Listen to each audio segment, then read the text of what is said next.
qualities that are required, what are the myths, and what really will make you successful. But there are also certain processes that you need to understand. What really results in entrepreneurship?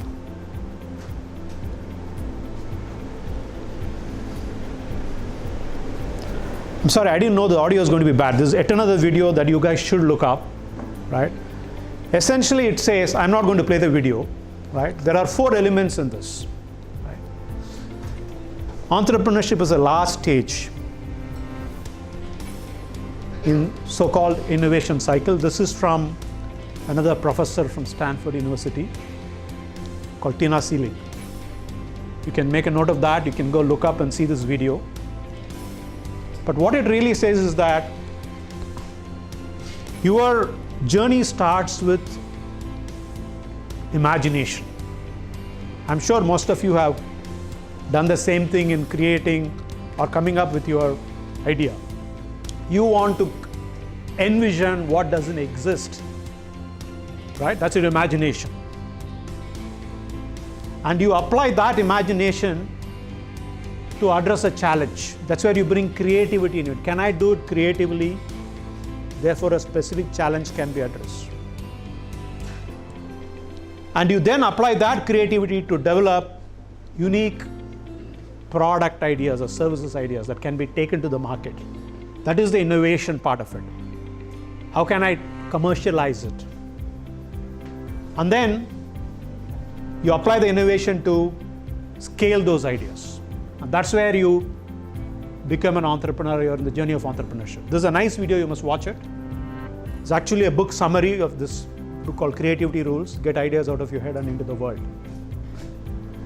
I'm going to skip this video, but the sum and substance is that imagination, creativity, and innovation are 3 necessary steps before you become an entrepreneur or you are really into the journey of entrepreneurship. Just keep that in mind. We will specifically focus on innovation because you're all going to be innovation-driven enterprises, right?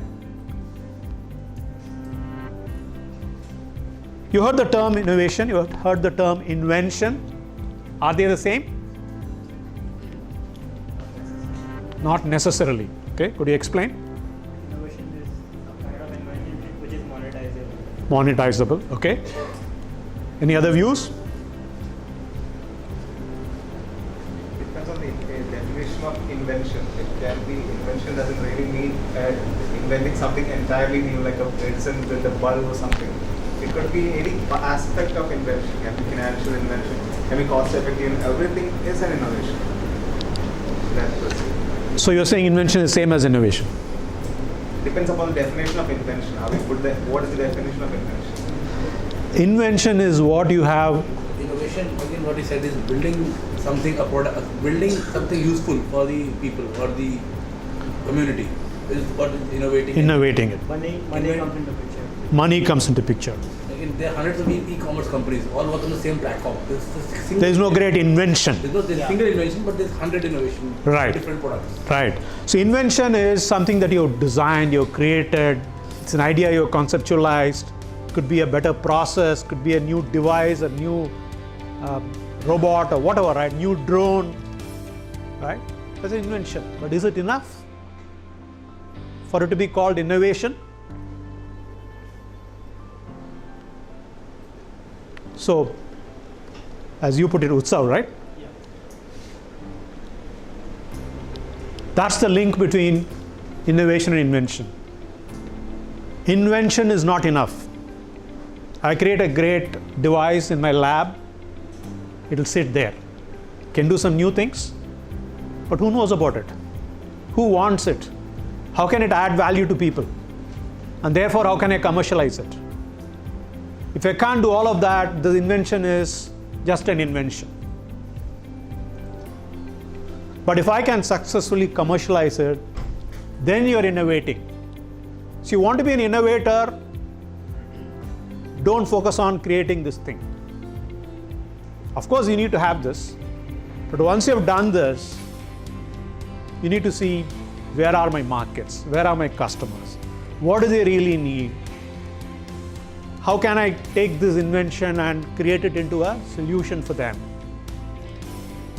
Sometimes you may not even create it. You have an idea of an invention, but you don't want to go and do it. You want to go figure out who are your customers? What do my customers really want? What problems are they trying to solve? What are their needs? And therefore, how should I create this device? A device will remain a device if it is only an invention, but device will become a solution if it is solving somebody else's problem.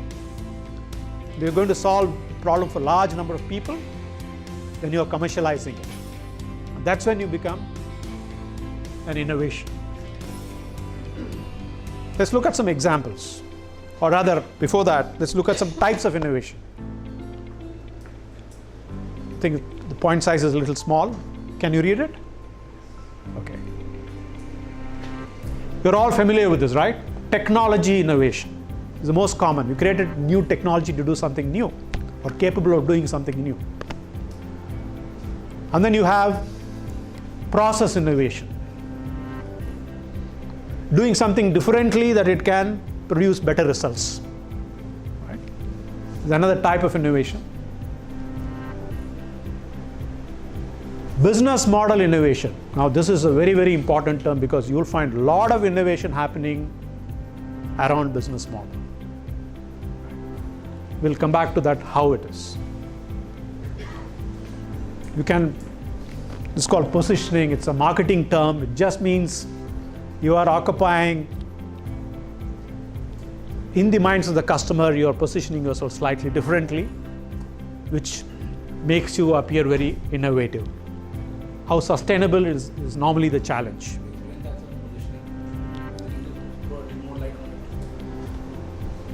It's a marketing subject.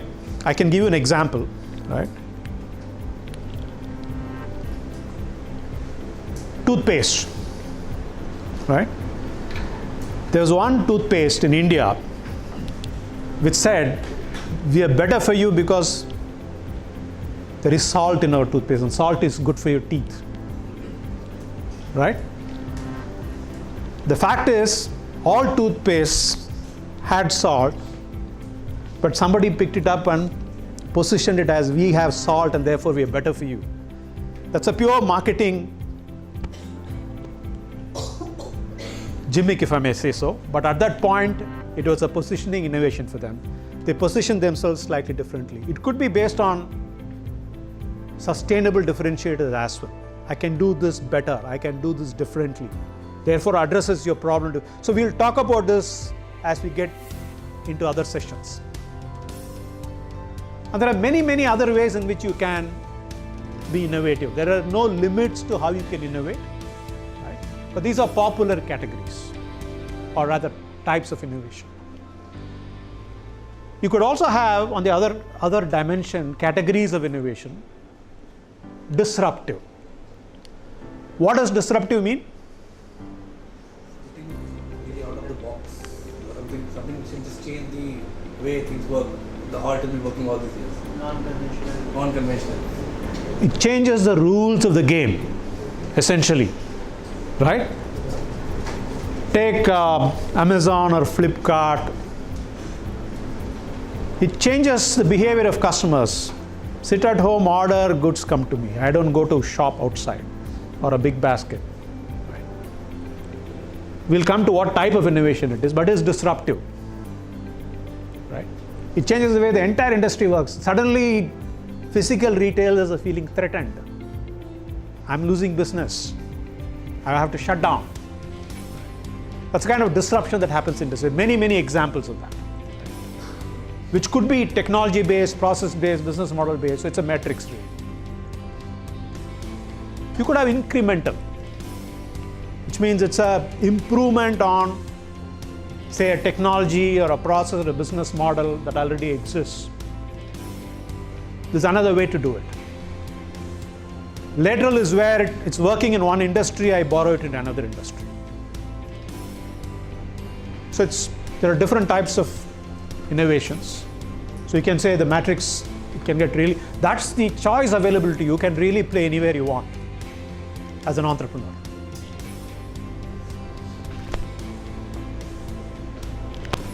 Let's look at some quick examples of innovation that we have seen in our lives. Google search. What type of innovation is it? Disruptive, but technology-led. Any other views? Why is it technology-led? Process. What process is it? The way the people can find things. Okay. From writing a search to the entire coming out result, then everything going behind is also a process. Look at that. Okay. Business model. Any views? Why it's business model? Advertisement with placing yourself, positioning yourself in the search engine. Right. So this is a huge revenue stream for Google. Correct? Of course, there is technology involved, which helps them disrupt. But what is really causing the disruption is the business model. Suddenly, they can monetize the billions of search that users are performing. They went one step further, which is a different product called Google AdSense, which directed people to websites on which search takes you to a website, and then on those sites people could advertise actually, and the publishers, the owners of those websites could monetize. So the entire business model of digital advertisements completely changed. Before this happened, people used to have only banner ads, fixed ads, wherever the people thought there was traffic. But Google search disrupted that market, not just based on technology, but the business model played a huge role in this disruption.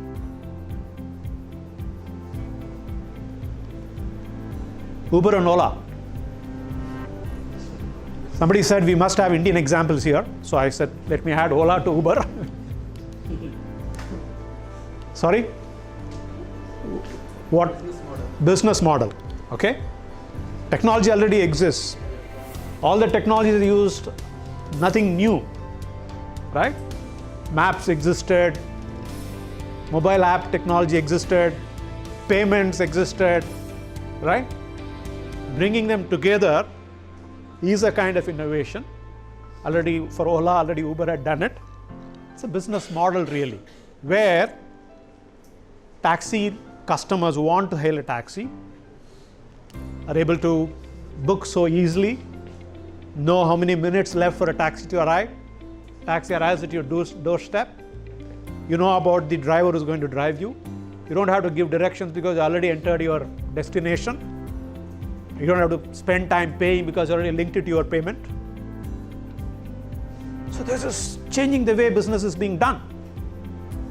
So it's a business model disruption. So I'm emphasizing on that is you will learn about business model canvas in the coming sessions. The whole conversation is there about business model, which has played a huge role in most of the disruptive innovations that you see in the entrepreneurial world today. Same with Amazon and Flipkart. The technologies behind e-commerce have existed for long. The business model is really what is costing the. What about AWS? All of you know about AWS, right? Amazon Web Services. What kind of innovation? Cloud service, yes. But what are the innovation? What type of innovation is it?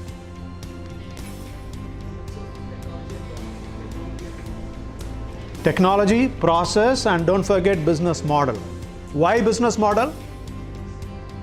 Until AWS came, if someone had to buy a server, you had to buy a server, a physical server, and put it in a data center. You have to shell out money upfront, buy a piece of hardware, and put it up there. Or you have to rent and put it up there, but you got stuck with it. Whether you have business or not, you pay for that, either one time or rental. Your business grows, you need to buy one more box. How did this change the business model? You could now, at the click of a mouse, you could hire and pay by the minute. You could choose what kind of server you wanted, how much memory, how much processing power, how much storage, the click of a mouse, totally automated, and you don't have to pay. You can actually expand it as your business expands automatically, right? Auto scaling. So that's a business model innovation backed by technology. And customizable. Absolutely. An old name, I've included it here just to contrast with some of the other examples. How did Infosys innovate? What kind of innovation did they do? No.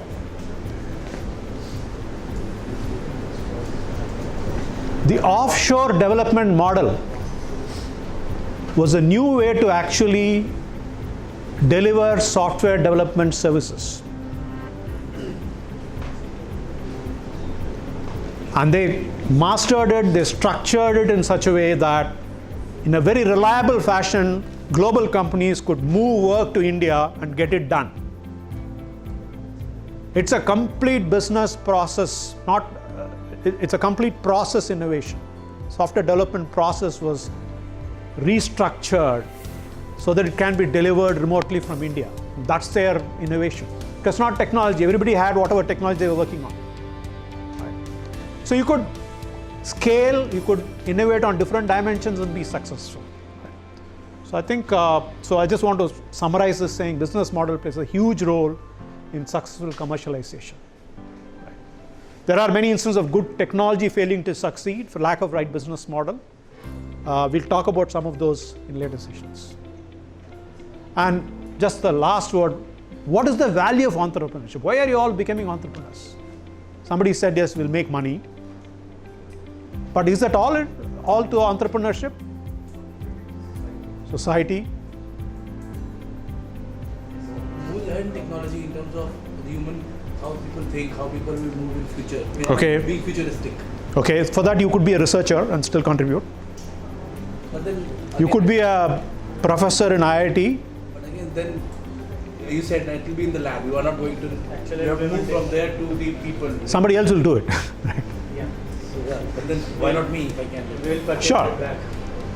So it's really not saying I want to grow technology. It could It be. was like studying from IIT, going to US, and then making product there and selling it to India. Okay. Why not do it for India?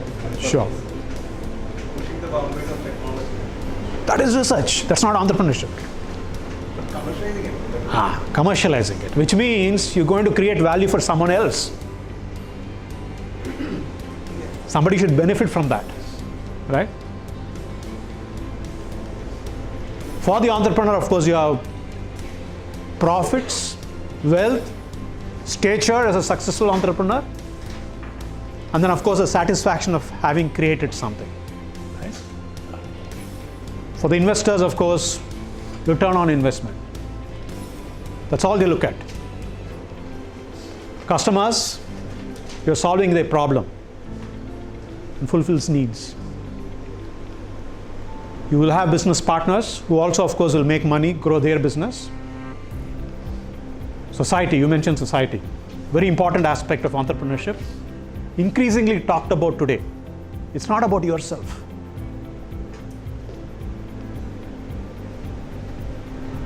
So, Susan mentioned from job seekers you become job creators, right? Or was it Jaya who mentioned it? Jaya. So you create employment, livelihood, dignity for those people. You solve big problems of the society. And of course, tax revenues to the government, right? And this is again becoming very important, environment. Can you play a role in protecting and nurturing the environment, sustaining Mother Earth? Entrepreneurs are increasingly conscious about it today. There are a whole bunch of entrepreneurs just focusing on that as a problem. But whatever you do, keep that in mind. There could be great ideas which can make lots of profits, but may be antithetical to the concept of protecting the environment. Be aware of how you may be impacting environment, and if you can play a role in protecting, nurturing environment, I think you are contributing much more than just being a successful entrepreneur. So, the apps like TikTok and like and all, how are those startups contributing anywhere? They're just making money. It's totally money based. Right? I'm not going to comment on individual entrepreneurial ideas, but yes, there are a lot of ventures who could be disruptive to the society, could be bad on the environment. I'm only saying it's an appeal because you're all at the very early stage of entrepreneurship. Be conscious of your duties to the society and to the environment. Two dimensions that were not spoken about when I went to business school. Nobody talked of society and environment. These have become very, very important parameters today. Large companies are under pressure, and some of them voluntarily have discovered the benefits of caring for society and environment. So both aspects are there. But as young entrepreneurs, if you can start your journey with these at the back of your mind, so consciously address these as well when you develop your ideas and your business model, I think you'll do a great service to humanity. Right? I just leave you with this thought. Success is not about how much money you make. It's about the difference you make in people's lives. Yeah. Thank you. If you have any questions, I'll take, or I will request Anand to move to the next session. So, is there a difference between a businessman and an entrepreneur? Is it the same term?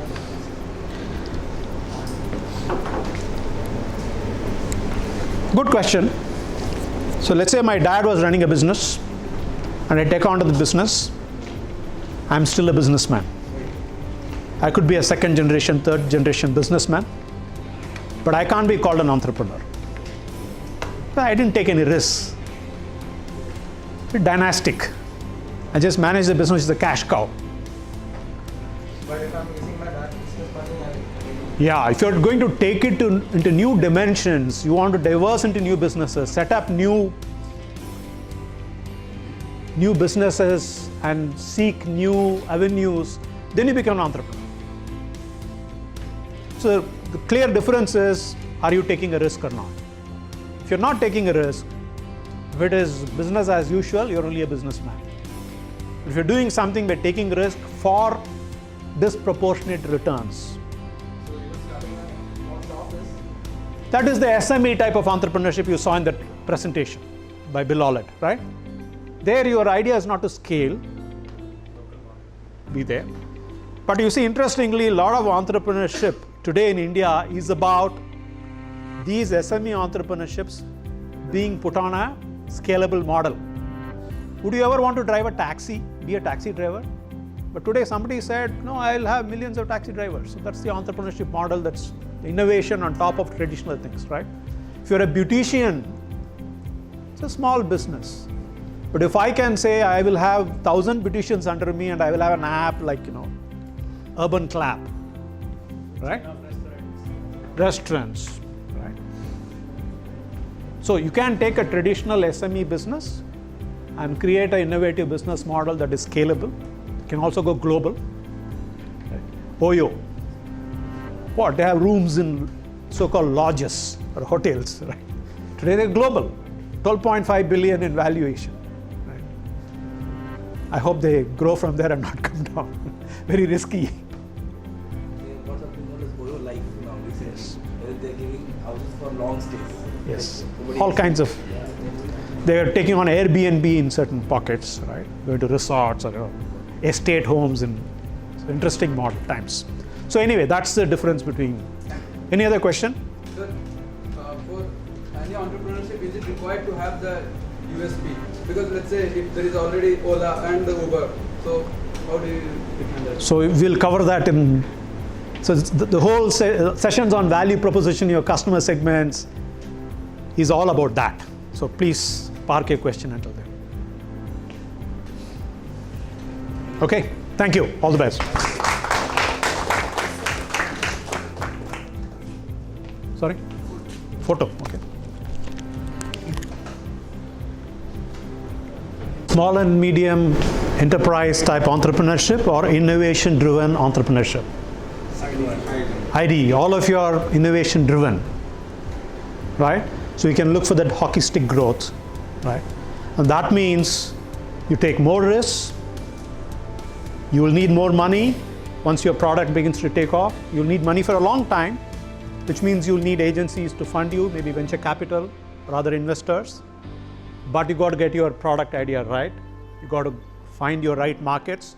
You got to find the right value proposition.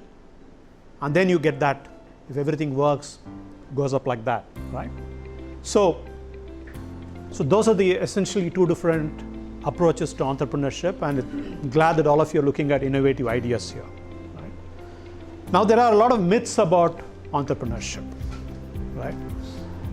We associate certain traits with successful entrepreneurs. It'll be good for you to understand what those are and look at what the reality is based on research, studies have pointed out, so that you know where you stand. Right? Let's look at some of these. The first myth is that to be a successful entrepreneur, you got to be the smartest in the class or a high performer in the classroom environment. You all know it's not true. Anybody disagrees? You know so many dropouts who have been very successful entrepreneurs. Anybody you can think of? Steve Jobs, Bill Gates, right? So many who have been very successful. They were not necessarily the smartest in the class, nor were they performing at the top in terms of grades or whatever. Right? But what is required is perseverance. Going back to Thomas Edison, the idea fails 1,000 times, no, you still want to try. That's a great quality of successful entrepreneurs. You've got to be curious all the time, exploring new ways to solve to learn what's happening and see how you can address the problems that you think are relevant. Be a creative problem solver. Handle ambiguity. As an entrepreneur, you're going to find that you don't have all the data or information required to make decisions on a day-to-day basis. You have to make your assumptions, or you have to work in gray areas. You know you could be wrong, but making decisions with less than desirable level of information is a very, very important quality for an entrepreneur. So we call that dealing with ambiguity. And overall, being empathetic. You will learn more about empathy as we go through some of our sessions. Empathy is your ability to relate to someone else's situation or a problem, right? Being in someone else's shoes, literally. Only then you will be able to get a real grasp of the situation or the problem that you're trying to address or find a solution for. So there's another important quality for entrepreneurs, not necessarily being the smartest or high performer in the classroom. It's also said that, or believed wrongly, that entrepreneurs are individualists. As a person, they go and do whatever they need to. Is it possible? In today's complex businesses, especially innovation-driven entrepreneurship, it's not just about an individual. You have to be a team player, build a team, take the team along, and celebrate others' successes, not your success alone. Your team is instrumental in creating successes. So every small success the team brings is their success, and as an entrepreneur, you need to be able to celebrate that, value that, motivate your team, challenge the team, and be able to connect at an emotional level with the team. So this is a great quality of successful entrepreneurs. They are great people players, right? And it's related to empathy in the sense that they have great empathy for team members as well, not necessarily for customers alone. Right? So there's another myth that they're individualists. They're not. They're great team players. They have all these qualities to be able to pull off impressive results in their company. This is another belief. Entrepreneurs are born, not made. Entrepreneurship is in its blood. Anybody agrees with that? How many of you are from business families? Anybody from a business family? No? So what does it show? So you don't have to have entrepreneurship in your genes. There's no such thing in the first place, right? If you are curious, if you're a creative problem solver, if you are looking out for challenges, and your ability to take risk is there, you can be an entrepreneur, and it can be taught. You can have structured methodology to discover what needs to be done to become an entrepreneur. In fact, the so-called lean startup methodologies actually help a lot of people figure out that entrepreneurship is not such a big challenge after all, because it gives you a structured methodology to figure out what works, what doesn't work, how to minimize the risk of failure, and so on. Right? So you learn more about the methodology in coming sessions. So it can be taught, it is being taught, and therefore don't believe when somebody says, hey, your father was not a businessman, your family doesn't have entrepreneurship. Believe in yourself. Right? You can be a successful entrepreneur if you have the right mindset. And that's what we call entrepreneurial mindset. Entrepreneurial mindset is extremely important because it means you're looking at every problem and saying there's an opportunity there. Problems are your opportunities.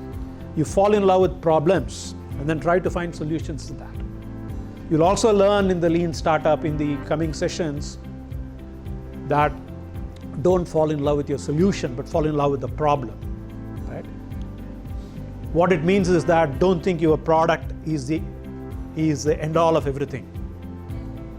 Instead, when you fall in love with the problem, then you will find many ways to solve it. And that's the entrepreneurial mindset. There is also this belief that entrepreneurs need to be big risk takers. Research over the years, over the last several decades, has clearly shown that it is actually quite the contrary. Entrepreneurs are not big risk takers. They take risks in a very focused area where they know they have strengths. I can do this well, I understand the space very well, I will take a measured risk there. They're not gamblers, right? Big risk takers are gamblers, where they go and take risks in areas they know nothing about. That is stupid. Entrepreneurs are smart. They know where they can take some risks. They cut out everything else. They minimize risk in everything else. They take risks in an area that they believe they have a much higher chance of winning compared to the average entrepreneur. That's a big difference between the so-called big risk takers and the real entrepreneur. So don't let somebody tell you, hey, how can you take this big risk? You'll fail in life and so on. Don't get put off by those. You're not taking blind risks, you're not taking stupid risks. You know you have a capability, you know you have the ability to figure out problems that need your solution and go take certain minimal risks and go address that. Of course there is risk. There is no entrepreneurship without risk. But choosing where to take risks is really, I would say, the essence of entrepreneurship.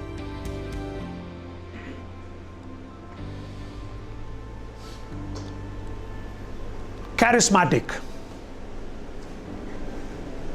means outgoing, impress anybody and everybody, right? Be in the right circles. Seen as very smart. Be on page 3 if possible. Right? Is that true? You know it's not. There's so many entrepreneurs who are down to earth, who are introverts. They're very comfortable thinking, conceptualizing, comfortable with themselves, their own strengths. Steve Jobs was an introvert. Do you know that? So many successful people entrepreneurs are introverts. So you don't need to be charismatic, but what it takes is passion. You've got to believe in your idea, in your strengths, your ability to solve problems. Be execution or action oriented. That means a lot of energy to do. That's very important for an entrepreneur. Other words to describe the same thing. Be a hustler, always in motion. Motion not necessarily physically, but doing things. What's next? What's next? Have a plan and keep doing it. Don't get stuck at something. Something is stuck, move on. That will be taken care of later, right? So this is a great quality. It is not charisma. It is being passionate and it's being execution oriented.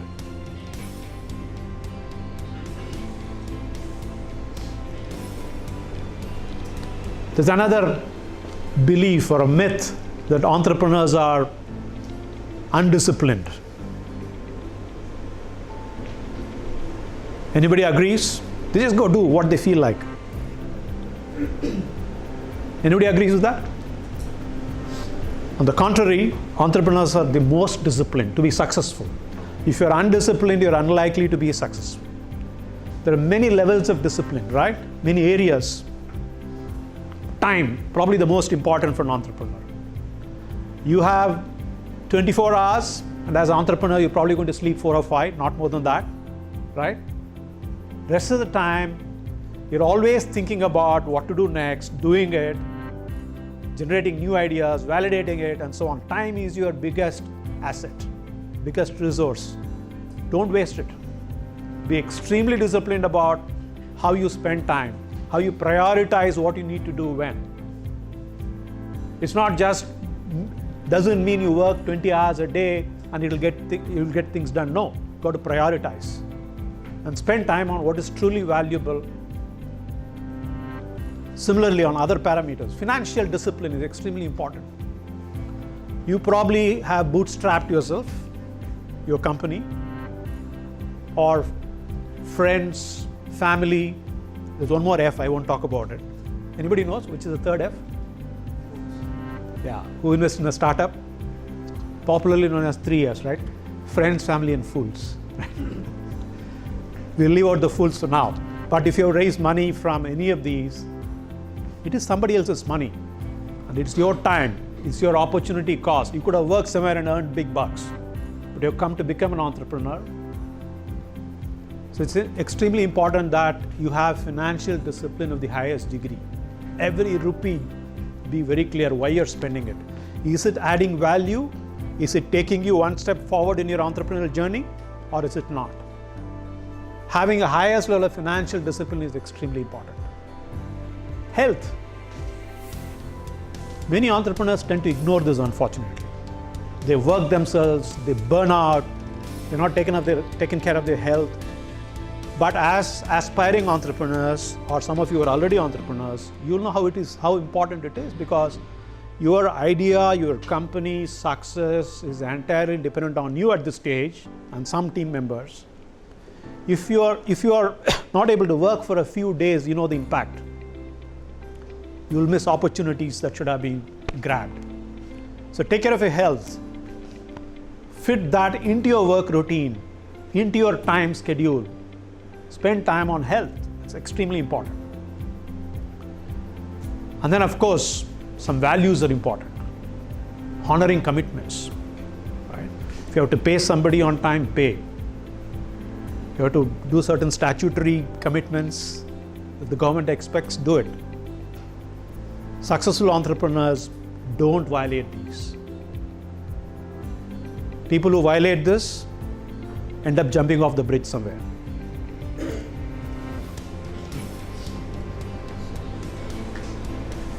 Right? So financial commitments are very important. Be very clear. Most of the time you're dealing with somebody else's money, not your money. Right? So treat it with respect and meet your commitments. So these are 6 myths of entrepreneurship which have been busted based on research. These are not what I'm saying, these are what experts have said, like Bill Ollett you heard. He talks about this as well.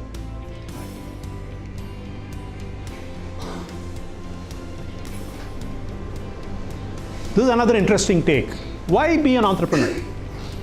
If it takes all of these sacrifices, does it make sense? Would a rational person want to become an entrepreneur?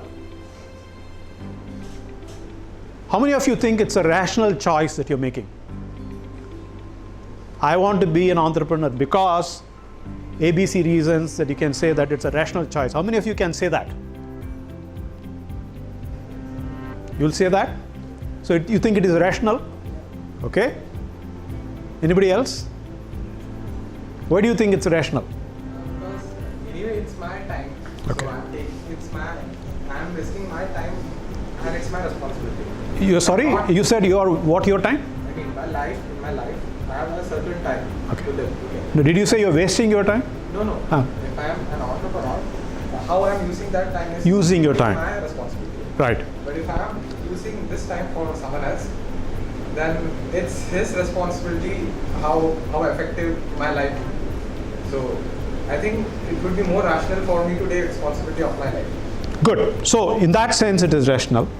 But if you look at it as the risks involved in this, what could I have done with my time, with my life, to ensure good living is the other side of it, right?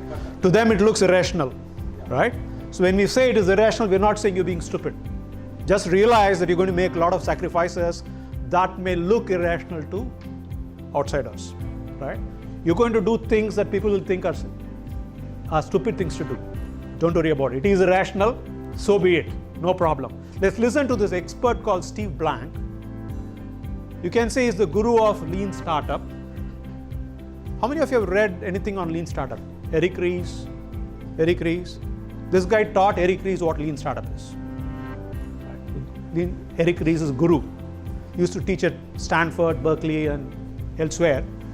And the Incubate program that we do in GDC is drawn from this course he created for National Science Foundation in the US called ICO. But let's look to what he says, because whatever I say, these are softer aspects of entrepreneurship. A guru like him will put it much better. Let's hope this.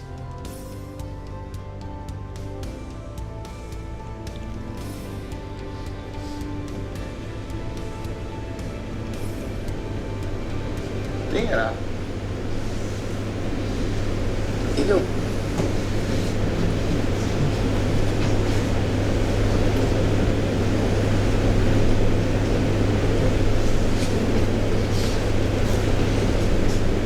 Being an entrepreneur. Initially have to require some capital to be put in, called innovation-driven entrepreneurship,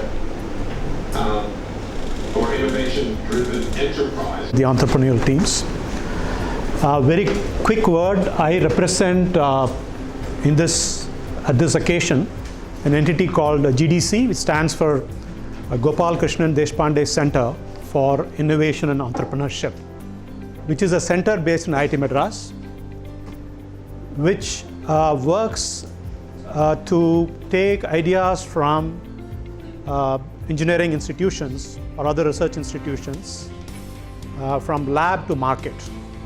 The focus of that is to work with faculty and student teams from such institutions such as IIT Madras, IIT Bombay, or IISc, or other research-based or STEM institutions to take some of the research ideas from the lab to market. That's the charter for GDC.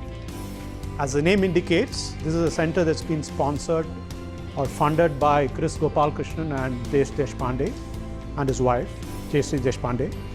This has been in existence for about 18 months. Works out of the ICSR building opposite the admin block near Gajendra Circle, for those of you who are familiar with IIT Madras.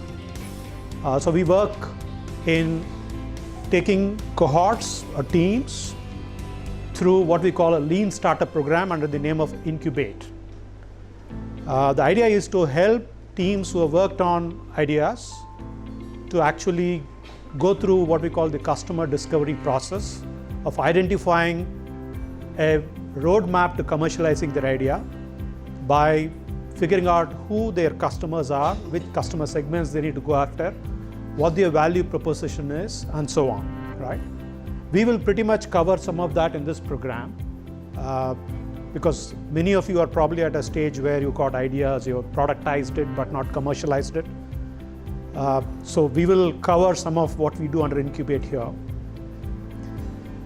So we've done about 5 cohorts so far between IIT Madras and IIT Bombay, and we're doing a 6th cohort next week at IISc in Bangalore. Anand is also part of GDC. Both of us are instructors there. There are many more instructors. We bring in industry experts as mentors to assist this team. So that is in a nutshell what GDC is about. Professionally, I am a management consultant. I'm a freelancer based out of Bangalore. I work with several growth stage companies, meaning people who have been well funded, but they want to scale up their market presence or reach new markets or figure out how to take the product to markets. I work a lot in the sales, marketing, demand generation, and go-to-market areas for companies across IT products and services, healthcare, education, e-learning, and financial services. And I've been at it for the last 7+ years. Prior to that, I've had a 25-year career, mostly in setting up new businesses under large companies or doing startups. I'm an alumnus of IIT Madras and IIM Ahmedabad. Glad to be back here. I used to work for SIFI in Tidal Park for about 8 years. At the time, this hardly existed. So it's great to see that Research Park has grown into such a massive entity. And it's a great feeling to be back here and being part of this event. So welcome you all to this event, and we will start with a somewhat soft but important session today. A very difficult topic to fathom even for PhDs in this area as to what is entrepreneurship. It's a very ill-defined concept. People understand entrepreneurship when it happens, when it is successful. They also see failures, and that we accept now that those failures are actually stepping stones to success. Going back to the quote that Susan had displayed from Thomas Edison, there are 1,000 or 10,000 ways to let it gone wrong, but you always have another way to make it right.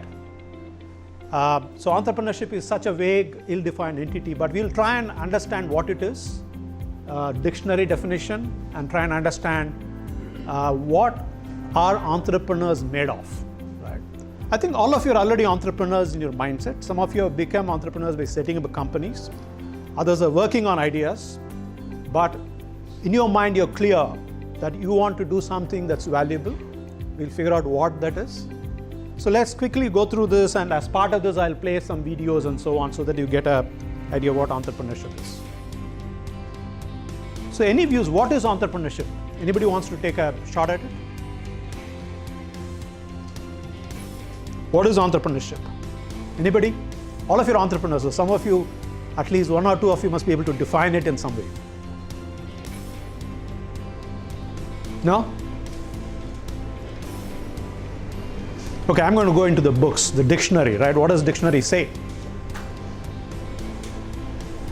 It's the activity of setting up a business or businesses, taking on financial risks in the hope of profit. Does it make sense? All of you want to set up businesses and make profits, and therefore you're taking some risks. There is no entrepreneurship without risk taking. Fair enough? And all of you clearly are willing to take risks. Some of you have already taken the plunge into it. There are slightly varying definitions. The capacity and willingness to develop, organize, and manage a business venture. So the capacity itself is entrepreneurship. Even those who don't actually set up companies but who are entrepreneurial could actually contribute to development of ventures, maybe as part of a different entity. So you could be entrepreneurial in your mindset, not necessarily an entrepreneur, right? The people who create these businesses are called entrepreneurs. So you're all entrepreneurs today. Even if you don't actually set up a venture, I hope all of you go on to do it. You'll be entrepreneurs in your mindset.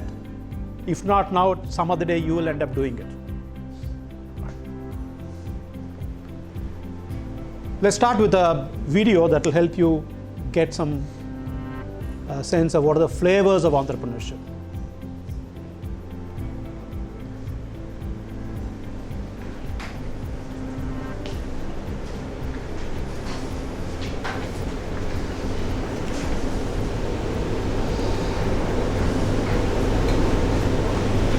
it's not playing, so.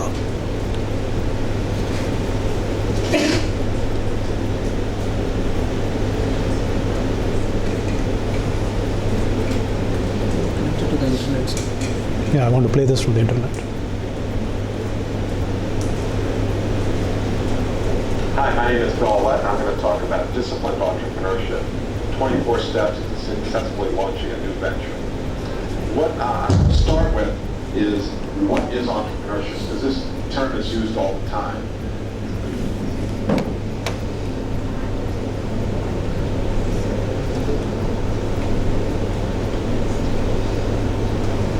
Is it not showing up on the screen? Okay, let me minimize PowerPoint.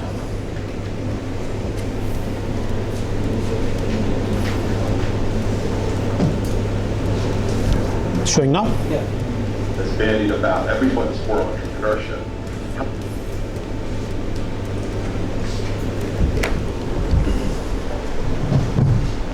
Can you increase the volume?